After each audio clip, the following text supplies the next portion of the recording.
Здравствуйте, уважаемые подписчики канала Эдуарда Гавриловича Варбелина, ВДКУС. Я Качков Павел.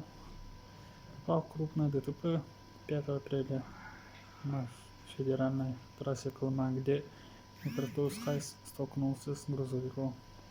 Я сидел на переднем сидении, поэтому получил много крупных травм, сломал обе ноги.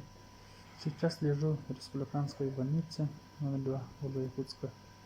Я хотел бы выразить глубокую благодарность Эдуарду за то, что он сразу же откликнулся на мою беду и перечислил мне денежные средства из благотворительной лотереи в размере 130 тысяч рублей на мою дальнейшую реабилитацию.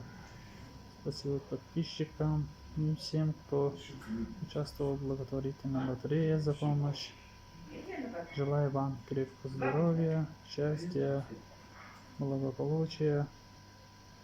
Спасибо за то, что не остались равнодушными и каждый нес свой вклад за мое здоровье.